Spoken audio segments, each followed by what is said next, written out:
What's up, NBA fans? What's up, all sports fans? This your boy, JB, host of the Behind the Bench podcast network and channel. Just want to give a shout out to the rest of the crew. I'm talking about Shy, Kelvin, and Jermaine. And for everyone who's tuning in, I hope that you support Behind the Bench, become a subscriber, and help make this show the best that it can be. Now, this is 2023, and I would like to go back in the future, to travel back in time to April of 1986, where we witnessed one of the greatest performances in playoff basketball that we'll ever see. Now, what's unfortunate is it used to be a moment to celebrate and to reflect on, but now it's a moment where many voices of today, pundits, talking heads, love to use as a talking point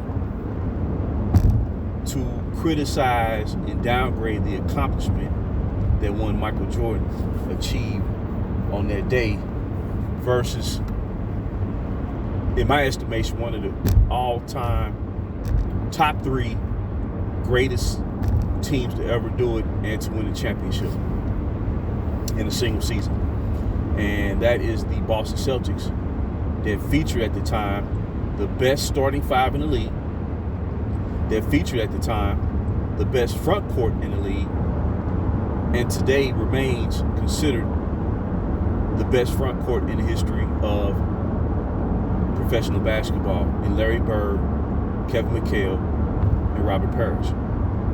And like I said, they had the best starting five, which included Danny Ainge, who was a hell of a player, along with DJ Dennis Johnson, one of the best defensive guards that we'll ever know.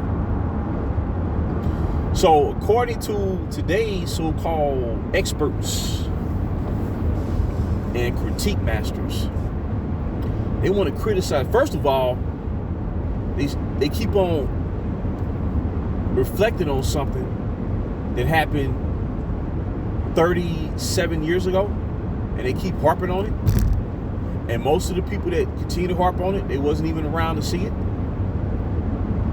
Okay, so they expect an upstart Chicago Bull team that featured Michael Jordan in his second year, returning back from a foot injury where he broke it at the very beginning of the season, and he missed like 60-some games.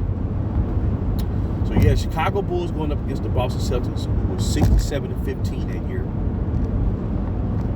Went 40-1 at home, and then one game they lost was to the Portland Trailblazers in double overtime by a grand total of 2 points.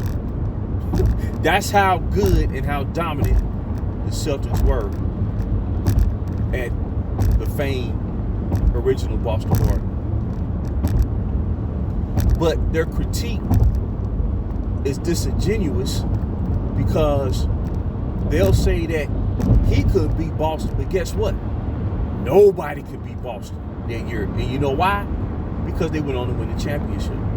You see how easy that is when you rely on the history rather than trying to reinterpret it? The history speaks for itself. So Boston defeated Chicago in the first round in 3 games. They swept Chicago in the first round. They swept the Atlanta Hawks in the second round that featured Dominique Wilkins, who led the league in scoring that year.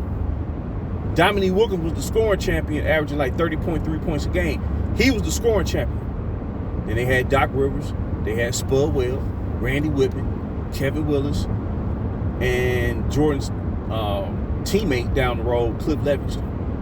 They had a heck of a squad. And Boston swept them. And then in the conference finals, they beat Milwaukee Bucks, prime Milwaukee Bucks. From 1981 to 1987, Milwaukee Bucks was like the third best team in the East behind Boston and Philly, the Philadelphia 76ers, right? They beat them in 5 games, and they went on to beat the Twin Tower Houston Rockets. At the time his name was Akeem Olajuwon, and Ralph Sampson and Robert Reed. Beat them in 6 games. So during a postseason run, they went 15-3 and lost 0 games at home. But they gonna tell you and fault Jordan for not being able to beat them. But guess what he did do? The first game of that series, he dropped 49 points. And then the second game is where he really went off. A game that was aired on CBS, called by Brent Musburger and covered by Tommy Heinsohn, right? And I'm telling you, if anyone go back and look at that game online, Michael Jordan hit every shot on the court. Because they'll tell you that he didn't have a jump shot. Well, he came in the league with the jump shot. Didn't he hit the game-winning jump shot in the 82 National Championship game, North Carolina versus Georgetown? Did he hit the game-winning jump shot? He had a jump shot. But entering the league, he was so dynamic, driving to the basket and dunking and finishing at the rim, that he scored more that way initially than relying on the jump shot. But he had the jump shot coming to the league as a rookie. That's one of the reasons why he averaged 28.2 points a game. You see, when you use logic and you break it down, you can see things for what they are. But what he did do in that game too, he delivered a 63-point manifesto to put the league on notice, to let fans know, let his opponents know that sooner or later he was going to become the best player in the world. And it was going to be sooner versus later, right?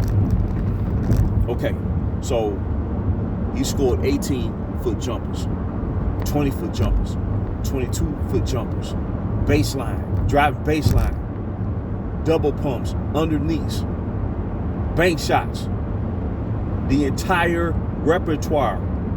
And I remember, anybody can go back and look at it, you had players on Boston Celtics second unit, they didn't even want to enter the game to guard him.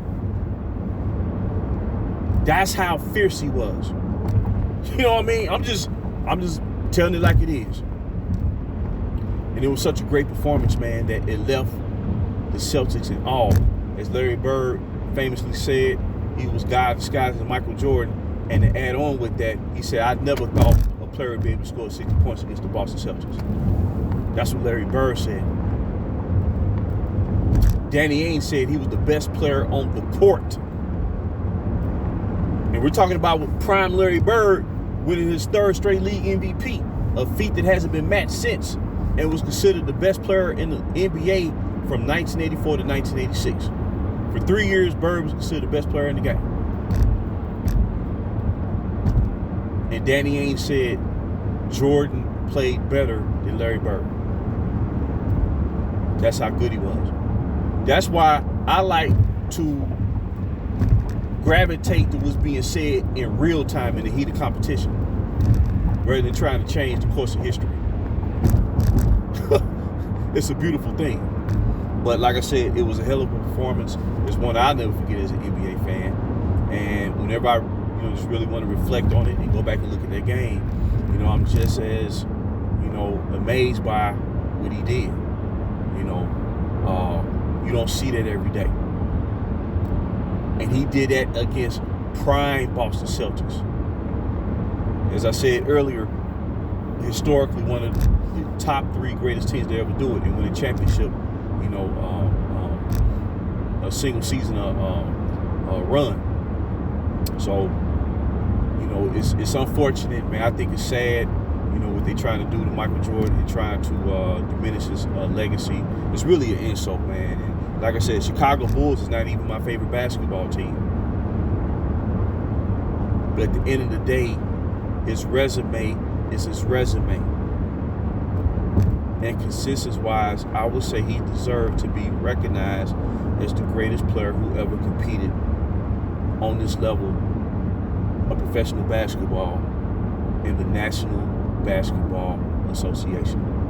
So I just want to drop that nugget. And until next time, this is JB for BTB Behind the Bench.